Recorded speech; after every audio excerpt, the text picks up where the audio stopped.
Todo dagsa sa mga theme park ang ilan nating mga kababayan ngayong Christmas Day. Puntahan natin ang sikat na Enchanted Kingdom sa Agenda Report ni Paulo Barcelon live mula sa Santa Rosa, Laguna. Paulo, kamusta dyan? Pinky, masaya, puno ng good vibes at chill lamang ang mga tao ngayong Christmas Day dito sa EK.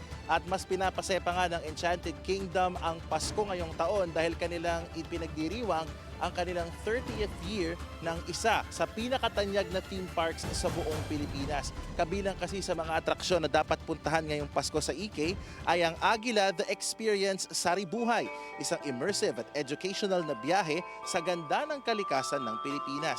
Tuloy at mas pinaganda na rin ang lipad ng iconic Space Shuttle roller coaster na mas ligtas at mas thrilling rather kumpara sa mga dating sumasakay o dating riding experience dito. Dagdag enchantment ang Grand Parol, mga zone shows at holiday parade sa gabi. May holiday food bazaar at mga fireworks show na tiyak ding magpapaliwanag sa langit.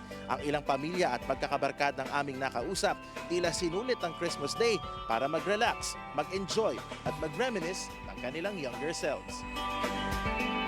Since right now, di ba, yung mga scenario sa buhay natin talaga, that's a very good one na magawa tayo ng ganitong klaseng activity for our mental health talaga. Especially, of course, sabi nga natin, hindi mapagkadugo pamilya. Kami kasi hindi kayo magkakadugo. Pero the bonding of each other kasi sa ganitong scenario talaga, mas nagiging bonded kami. Masaya, sama-sama, tsaka buong pamilya, happy. Lahat po. Lalo na Space Shuttle. Talaga. Hindi ka natatakot sa Space Shuttle? Hindi po. Anong wish mo ngayong Christmas at saka New Year? Magkajowa.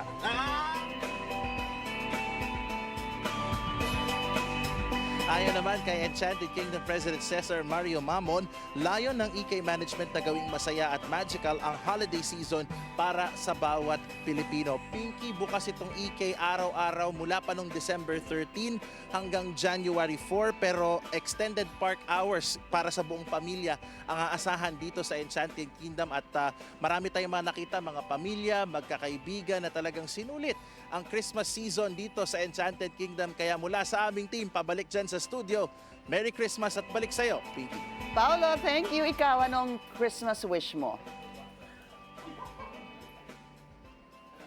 Simple lang. Sana'y mas maging maayos ang 2026 para sa buong Pilipinas. Mapanagot ang mga sangkot sa katiwalian at higit sa lahat ay mas gumanda ang ating ekonomiya. Dahil syempre, when we cover business, better business means more jobs, mas malakas at mas lalakas pa ang spending power, mas maraming panggala sa EK at sa iba't ibang bahagi ng ating bansa. Pinky, ikaw. Ang galing naman ang sagot. Pang Miss Universe daw, sabi ni Corina yung sagot mo.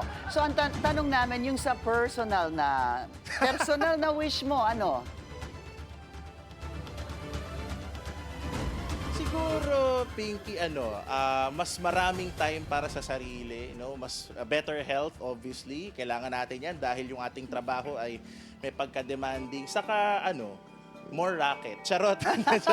More pera para sa sarili, makapag-ipon. Financial health. Siyempre, business reporter tayo. Kailangan maayos ang financial health natin, Pinky. Okay, maraming salamat sa iyo, Paulo Barcelona. Nag-uulat ng live. Merry Christmas sa iyo dyan at sa mga kasama mo mula sa Enchanted Kingdom sa Santa Rosa, Laguna.